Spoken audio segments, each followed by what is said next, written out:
My name is Louise, and I'll be turning 34 this year. After college, I landed a job at a prominent corporation that is well known to almost everyone. The company offered a competitive salary even for entry-level positions, but the high pay came with its own set of challenges. I found myself traveling frequently for business or training, often working overtime and during holidays. It was demanding, but I felt a deep sense of fulfillment in my role. By the time I was 28, I had been promoted to department head, a rapid advancement, especially for a woman. 4 years ago, I married Brian, who had been my boyfriend for 2 years. We were introduced through a mutual friend who was concerned about my single life and thought we'd be a good match. Initially, I wasn't interested in dating or marriage. I had always envisioned a single life, and the idea of tying the knot seemed far-fetched. Brian, however, was quite clear from the beginning. He said, "I want to get married soon and have kids. Raising them when we're older will be tougher, don't you think?" I wasn't keen on having children and found the idea of marriage rather absurd, especially since we didn't know each other well. With a new promotion and a busy schedule, marriage and starting a family seemed out of the question. Whenever Brian brought up marriage, I would gently deflect, saying, "You're rushing things. We need to get to know each other better. Marriage involves more than just the two of us." Brian proposed, "All right, let's date for 2 years and then get married. By then, we'll know each other well enough, won't we?" At the time, I doubted we'd make it through 2 years, but surprisingly, we did, and we married. Throughout our relationship, Brian was faithful, responsible, and genuinely kind. He was dedicated to his work, although his considerable ego was a constant source of irritation. He would complain at home about criticism from his superiors, saying things like, "I did it because I thought it was best, but they act so bossy. I don't need to be told what to do." It was evident that he was being called out for his mistakes, yet he seemed unable to handle criticism, whether from a superior or elsewhere. When we decided to have a dinner to introduce both families, Brian chose a restaurant that charged over $200 per person and asked me to cover half of the cost. Given the extravagant price, I suggested a more affordable option, but Brian insisted, "This is important. If I choose a cheaper place, they'll think I'm stingy and won't take me seriously." I felt he should cover the expense himself if it was so crucial, but he responded, "I can't afford to pay for 8 people with my salary, maybe just 3. So could you cover the remaining 5? This meant I ended up paying more than half of the total bill. We had 4 people from each family, making a total of 8, yet Brian proposed a venue that he couldn't even fully afford for his own family. I wasn't thrilled about his choice, but when he told everyone at the dinner, "Don't worry about the bill today, I'll take care of it," I chose to stay silent despite my frustration. Everyone seemed pleased, and I figured it was best to let him handle the situation, even if it meant swallowing my concerns. In retrospect, I regret not reconsidering our marriage. Brian's behavior changed drastically after we got married. He began addressing me in a condescending manner and stopped being the supportive partner he once was. Before marriage, he had promised to help with household chores, but once we were married, his attitude shifted. He would say things like, "What will the neighbors think if they see a man hanging out laundry? Besides, household chores are a woman's responsibility. I'm working hard outside, so I deserve to relax at home." Despite my busy schedule, he never lifted a finger to help. Does he really believe that people would be shocked to see a man doing laundry?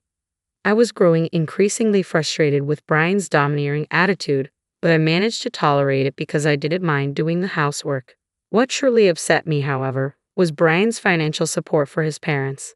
Although his parents were farmers, they had always struggled financially, and now, nearing their 70s, farming had become even more challenging for them. They frequently called Brian, asking for money. Initially, I sympathized with their situation, but within 6 months of our marriage, Brian began giving his entire salary to his parents, leaving nothing for our living expenses.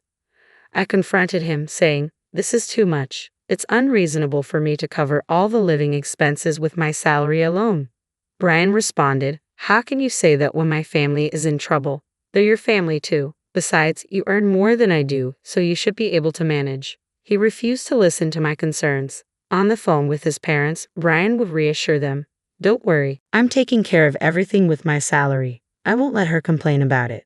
It seemed like he was only sending a portion of his salary, but in reality, he was giving them every cent. With no money left for himself, he started asking me for pocket money, saying, "Can you give me about $200? I can barely afford lunch." I finally decided I couldn't continue like this and suggested, let's set a monthly limit on the amount we send to your parents. You need to find a way to cover your own lunch expenses. Brian agreed, saying, got it. We'll do that. Yet he continued to send his entire salary to his parents each month. This was one issue I simply couldn't endure any longer. One day, I had to be away from home for about 2 weeks on a business trip. Brian texted me, 2 weeks. What am I going to eat? And what about my laundry? Despite knowing my job required frequent travel, his message felt childish and unreasonable. I replied, figure it out yourself. You're a grown man. If you can't manage, why don't you go back to your parents' house while I'm away? Reluctantly, Brian agreed. When I returned home 2 weeks later, I was surprised to find Brian's sister, Elizabeth, at our place. We hadn't seen her since our wedding, and I wondered if something was wrong. Elizabeth greeted me with a cheerful, albeit puzzling, smile and said, hi, Louise. It's been a while. Oh, and the money?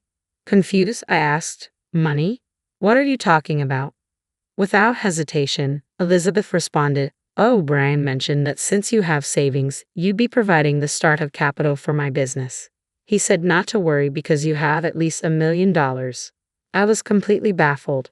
Just then, Brian walked in carrying my passbook and seal. Seeing my reaction, he said, welcome back. Perfect timing.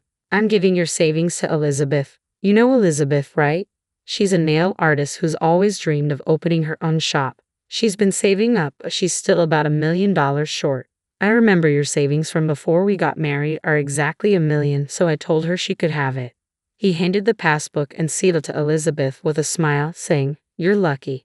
This will make your dream come true. Be grateful, okay? I couldn't keep quiet any longer. I snapped, what are you talking about? That's my money. Why are you making this decision on your own? I'd understand if you wanted to lend it, but we'd need a promissory note and a repayment plan. But to just give away someone else's savings without any of that, what are you thinking? I reclaimed the passbook and seal from Elizabeth. Brian looked at me with annoyance and said, what's the big deal?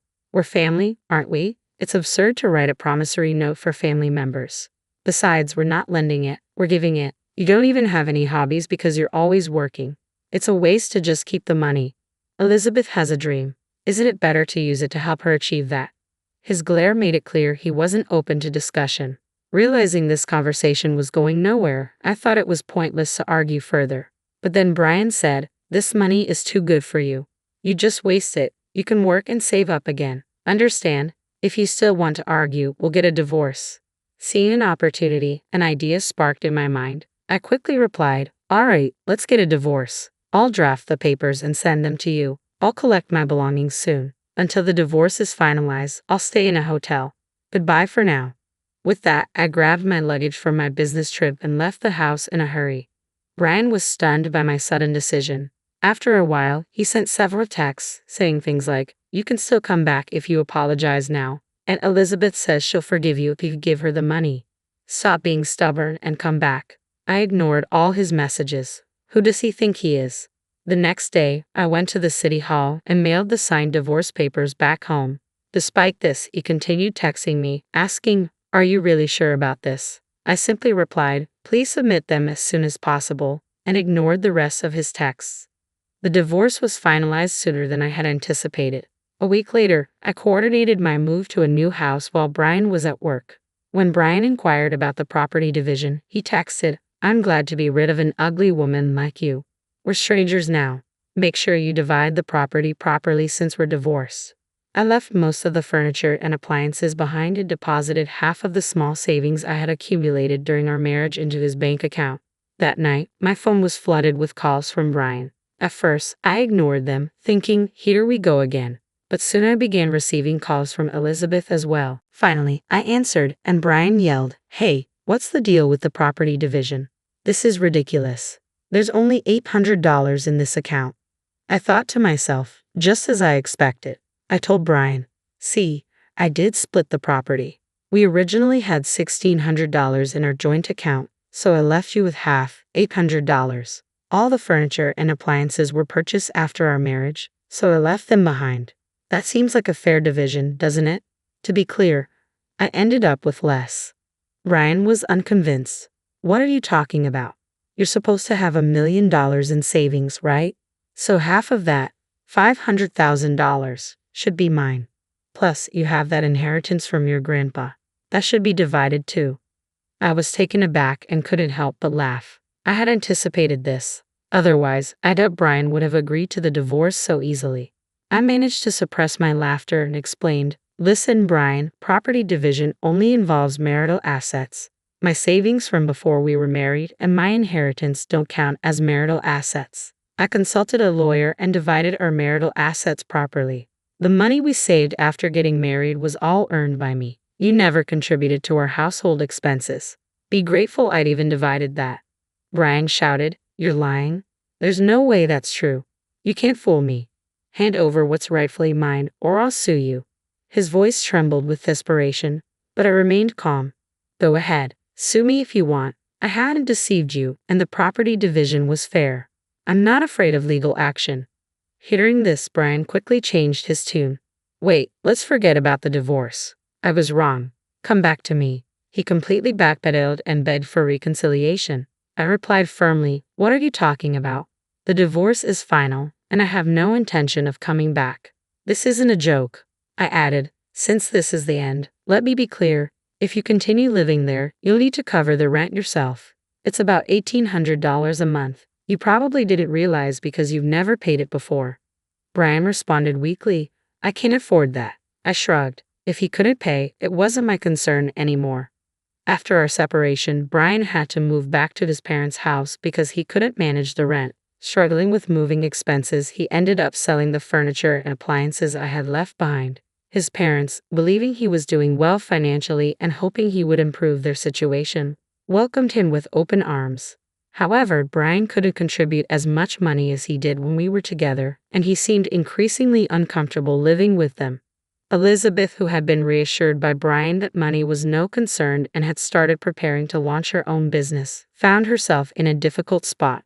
Without access to my savings, her startup plans were put on hold. She faced significant setbacks and frustrations as she had to cancel the preparations she'd made. Brian, in turn, faced Elizabeth's anger and disappointment. But that was no longer my concern. I'm currently focused on my work and enjoying living alone. I've had my fill of marriage and have no intention of rekindling things with Brian. He still sends messages asking to get back together, but I ignore them completely. It's somewhat amusing to get updates on his situation now and then, but I'm planning to block him soon.